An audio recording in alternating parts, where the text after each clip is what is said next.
Welcome back to Civil Discourse Now. I'm Mark Small. And I'm Paul Ogden. We are shooting today on July 28th, 2012. I always have to think about time. Since the 70s, things just kind of got screwed up. Yes. We're at the Indianapolis Museum of Art during the Indianapolis International Film Festival.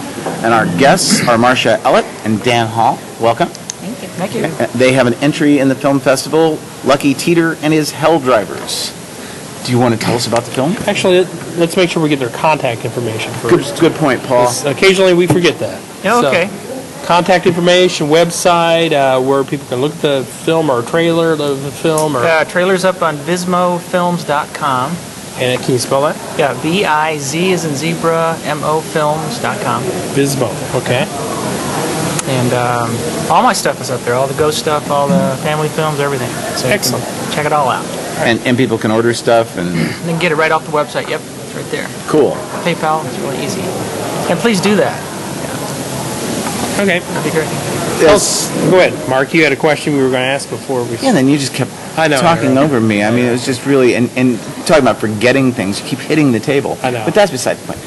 Hence the discourse now. Yeah. Yeah. Well, civil. I didn't. No, we need to change it to uncivil. An uncivil week or something. Yeah. Wow. This film, is this the first festival this film has been in? Yes. Yes. Okay. Yes. How long did it take to shoot it?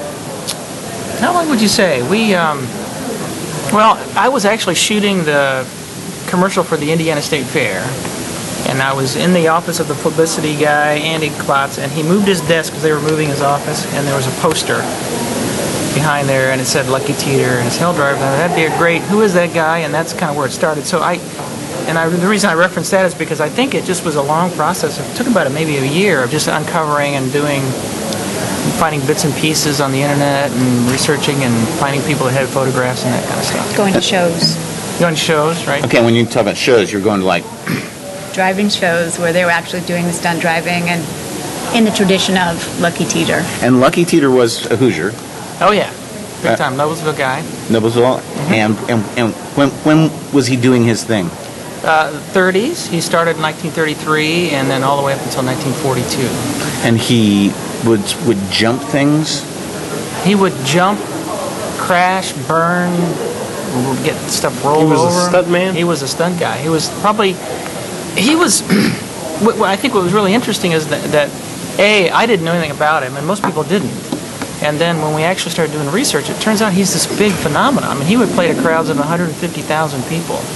He was huge, and what he did is he took a kind of a fledgling sort of art jump stunt kind of thing and turned it into a big production. And back at the time during the Depression and stuff, there wasn't really the internet or television or whatever, so people would flock to see these guys risk their lives, and they were daring and handsome, and they had all the uniform stuff, and it was really quite a show. It was really pretty cool. What kind of stunts did they do? He would take his car, which is like a 1935 Plymouth, and those things weigh, a couple thousand Off the line, pounds. No modifications, right? They were off the line. Right, yeah. Well, no modifications. No modifications. No roll bars, no airbags, no nothing. Protection. He wore a football helmet that he had in high school as his protection. Oh, yeah? And he would take it and he would jump. First he would start to just kind of do rollovers and that. That was his big deal. People, for some reason back there, were fascinated to see cars roll over. And then, so he made money doing that. And then he kind of orchestrated that with some more stuff. And then the next thing he started doing was to jump over stuff. Like cars at first, and then he got to buses and whatever. So he was the precursor to Evel Knievel, it sounds like. He was basically. I think they all have their roots. Wouldn't you say from Lucky? I would say that, yeah. Oh, interesting. Joey Chitwood was the direct descendant from Lucky, and then from Joey Chitwood was the Tony Peterson guys, and we juxtaposed both what Lucky did and what Tony Peterson did in our film, so that you can see the modern day version of what we're doing, and then how it was back in the day when Lucky was doing it. So you had a lot of archival footage you used? Yeah, it was interesting to try to find that too, because there wasn't a lot that was readily available. It took a while to really kind of dig down deep, and then we were also lucky to find a radio interview with him in 1938 in the Fred Allen Show, and that's part of the documentary as well. So you can actually hear him speaking and see what he does, and so it was pretty interesting. Well, Fred Allen, I mean, that is big time. I mean, in context of the 1930s, Fred Allen's radio show is huge. Absolutely, yeah. Yeah, you didn't get on there unless you were Bob Hope or somebody big like that. So, if you're wanting to do a documentary like you did, where would you go to get the video footage? I mean, would the state library have it, or you could, well, depending on the type of thing you were doing. Yeah, that would be a place to go. There's a place called Internet Archives, which is actually on the internet, and you can go in there and do all kinds of research on public domain footage. We were lucky to find guys that had collections of stuff, so we were able to. You converted a lot of 8mm and 16mm. I bought stuff on eBay. Some guys had a big block of stuff from the 30s that just happened to have some Lucky Teter stuff in it. And so just find it. Did you talk to the descendants of him? He didn't really have any children. Okay. And his wife, we're not really even sure if she's still alive yet or not. And she'd be in her 90s actually. So. And just so we're clear, Lucky turned out not being so lucky, at least on. Yeah. His luck came to an end. Yeah. That was at the Indiana State Fairgrounds. Yeah. Tragically, it was his last performance. He was. Well, obviously, it was his last. He wasn't planning on it being. He was planning on it. This was his last. Okay. It was. It was his last performance. He wasn't getting paid for it. All the proceeds for that particular event were going to go to the Army Relief Fund. And he had made that jump like 2 or 3 times before that. It was over a weekend, right? So this was on Sunday.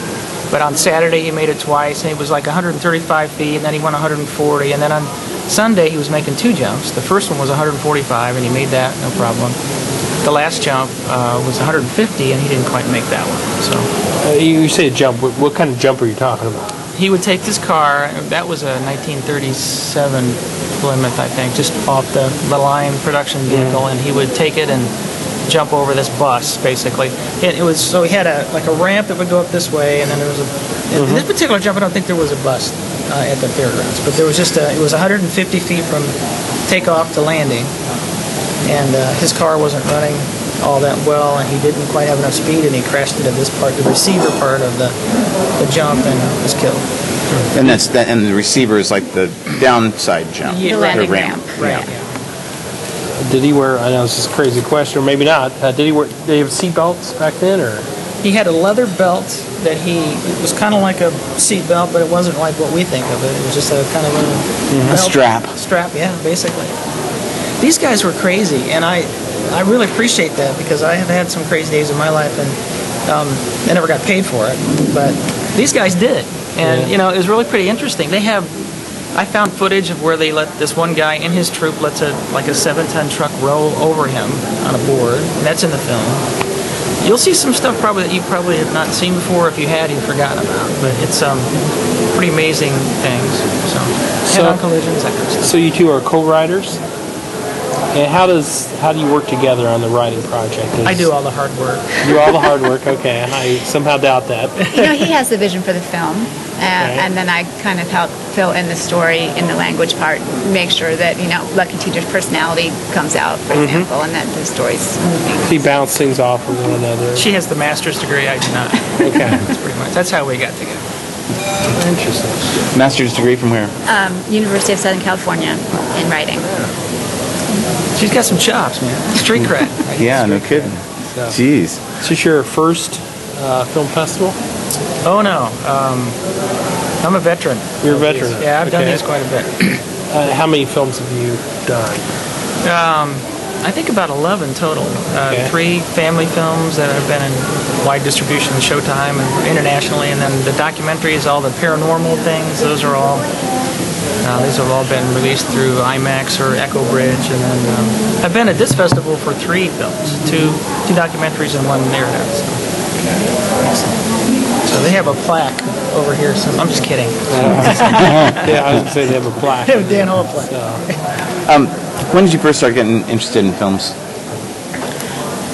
Well, I've always been interested in films, and going to USC, obviously that's everywhere. So the chance to work in this industry and do that kind of writing was really something that I jumped at. So. Well, Southern Cal is it's the campus right next to Hollywood, and UCLA is actually distant from it. Or do I have that the other way around? Well, or are they both? UCLA is closer to the beach. Let's put it that way. But it's kind of halfway in the middle, I guess. What's the first movie you remember watching as a kid? As a kid, Just a distinct recollection of the first movie you ever remember. probably Star Wars is the one that pops to God. mind. You feel old. Sorry to Yeah, date you. me too. Me too. I was going to say, my first one was Wizard of Oz. Only we yes. had a black and white TV. So I never understood why everybody goes, when she steps out of the house. It's like, still Kansas. I mean, it looks the same. Except with short, drunken people all over the place. That does kind of change the whole mood of the film, doesn't it? Well, yeah. But then that was it's Kokomo. I mean, Yeah. that's just kind of the way things are. Dan, what was your first movie? Well, I remember going to the drive-in with my parents and seeing, it was really, really, very little, probably embryonic at that point, and seeing Ben-Hur. And then I got a chance to meet Charlton Heston when I went to, for my first film, I got to go to LA and do a film festival there, and he was there re-premiering something. I think it was Planet of the Apes or some film like that, and so I got to hang with him and meet him, and I got a book signed by him for my mom, that kind of stuff. So. That's cool. Full cycle, man. That's what it's all about for me. I remember driving theaters. I love them. I did mean- my best work in drive-in theaters. Are there any Wait a minute. Did I say that out loud? Hey, hold it. That doesn't. Yeah, we'll edit that out later. Yeah, okay, good. No, we won't. We'll use it for blackmail. Okay. There's no such statute in the state of Indiana. It's something else, extortion. This film is how long? You know, I knew you were going to ask me that. It's 38 minutes. I think it's more like 40 something. Is it? I think it's documented 48. So they have time limits that you have to meet to be deemed. You know what? I didn't really worry about it with this film because I knew that it was a piece that I wanted to cram as much stuff in about him as I could because I didn't know where it was going to go, and I was just basically doing it out of the preserving the history thing. So I wanted to put as much stuff in there. So I think it ends up being 58 or so, maybe 50, 60 minutes. And then the other thing was I just wanted to include everybody I could as much as possible that were involved in it. Did you go to really small town speedways? I went to Iowa. It's a really small town in Iowa that has a thrill show museum. It was pretty cool. And Northern Indiana. Yeah, northern LaPorte, Indiana, and Ohio. So lucky, back in the day, there wasn't a lot of, he did a lot of fair circus and that kind of stuff, so mostly that was on the East Coast. That was the whole deal. There wasn't a lot of population that were, out this way that, had big fairs and stuff like that. So, but he went to Cuba, and he went to Mexico, Canada and Mexico. Those are both towns in Indiana. Yeah, they are, you're right. So I've seen that. so you still hadn't left or anything. Well, so you're saying our state fair wasn't a very, very, very good state fair? I never said that. No, ours was great. It's still my client. They're very good. I love them.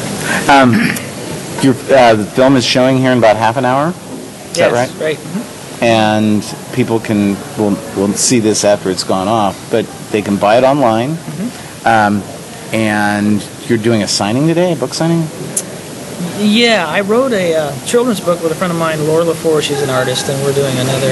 It's just a kid's book about art, pretty much. And so. Well, we're here at the film festival because Dan told us about it and got people connected with us, and we really appreciate that. Thanks very much, Dan. Marcia, thank you very much for coming on, talking about the film. And we're looking forward to watching the film. And we would encourage everybody to order copies and everything. Thanks for watching. And we'll be back in just a little bit. A dozen different people's names who